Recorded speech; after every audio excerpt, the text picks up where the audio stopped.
There's a quiet kind of pain that follows children who grow up ignored. They learn early on that attention is something you have to earn, not something you're given. They walk into rooms and feel this immediate need to shrink, to make themselves smaller. They get into relationships and constantly wonder if they're being too much or asking for too much. Even when they succeed at something, they're just waiting for someone to overlook it, because being invisible starts to feel like their natural state. This isn't because they lack talent or worth. It's because their sense of self was built in silence. Psychologists call this an internalized neglect schema. It's when the brain actually rewires itself to expect dismissal, to assume that its own needs are a burden. A child who's ignored enough times eventually just stops asking. They learn that wanting love or care or even just a moment of attention is somehow wrong. Maybe you've seen a child like that, quietly tugging at a parent's sleeve in a crowded room, just waiting for the smallest glance that never comes. Or maybe you've seen it in a classroom, in your neighborhood, or even when you look in your own mirror. It doesn't look dramatic from the outside, but inside, something fundamental is breaking. Because for a child, neglect isn't just an absence of something. It is a wound to the very foundation of their identity. The cruel truth is that emotional neglect doesn't always look like what we think of as abuse.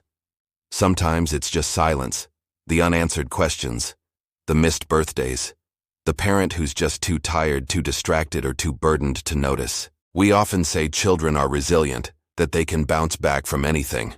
But adapting is not the same as healing.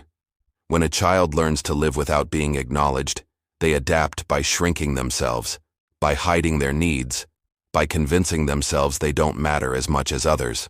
Developmental psychology tells us that children need 3 key things to thrive: safety, stimulation, and connection.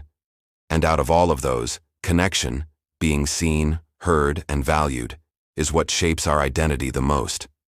John Bowlby, the father of attachment theory, showed that when a parent is consistently responsive, it builds trust. That trust then becomes the blueprint for all of our future relationships. But when a child is met with silence, they don't just feel disappointed. They internalize a dangerous belief. Maybe I don't deserve love. Maybe I'm just not important. Neuroscience shows us this isn't just emotional, it's biological. When a child's attempts at connection are repeatedly ignored, the brain interprets it as a threat. Stress hormones like cortisol flood the body. Over time, the entire nervous system gets wired for rejection. Anxiety becomes the baseline. From the outside, that child might just look quiet. But on the inside, they're emotionally disappearing. Emotional neglect leaves no bruises, but the scars are very real, and they often only surface in adulthood. Adults who grew up unseen often struggle with self-worth. They hesitate to share their thoughts, assuming no one really cares anyway. They fear rejection so deeply that they either cling tightly to people or withdraw completely to avoid getting hurt. Imagine being 8 years old, so excited to show your parent a drawing you made, but they're on the phone. You try again later, but they're distracted. Eventually, you just stop showing them your drawings. And years later, you stop showing the world who you are. That's how neglect works, not through what happens, but through what doesn't happen. A 2019 study in the Journal of Child Psychology and Psychiatry found that emotional neglect is a strong predictor of chronic loneliness in adulthood, even in people who are surrounded by friends or family, because neglect isn't about being alone, it's about not being seen. Most parents who neglect their children don't mean to. They're often overwhelmed by work, by their own mental health struggles, by their own unresolved pain from their childhood. But their intent doesn't erase the impact. The absence feels the same to the child. And so these children adapt in clever ways. Some become fiercely independent. Others become overachievers, desperate to finally earn that acknowledgement. And some become the peacekeepers, avoiding conflict at all costs. But underneath all those coping mechanisms lies a deep exhaustion. The independent child becomes the adult who can't trust anyone. The achiever becomes the perfectionist who's never satisfied. The peacekeeper becomes the people pleaser who is terrified of saying no. And some just give up, deciding, if no one cares anyway, why should I bother? The long-term effects are measurable. Research from the National Institute of Mental Health shows that adults who experienced emotional neglect as children face higher risks of anxiety, depression, and difficulty forming close relationships. Validation, it turns out, isn't a luxury.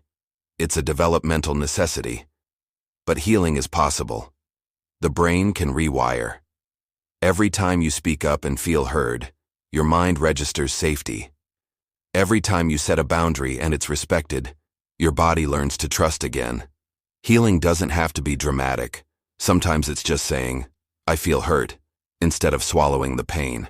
Sometimes it's celebrating your own small wins without needing anyone else's approval. Sometimes it's just whispering to yourself, "My feelings matter." If you were that child, waiting for someone to notice you, wondering if you mattered, let me say this to you now. You mattered then, and you matter now. Your pain is real, but it is not your identity. You are allowed to take up space. You are allowed to be seen. Healing begins the moment you stop waiting for others to see you, and you start truly seeing yourself. Thanks for watching. If this resonated with you, consider subscribing for more content like this. Take care.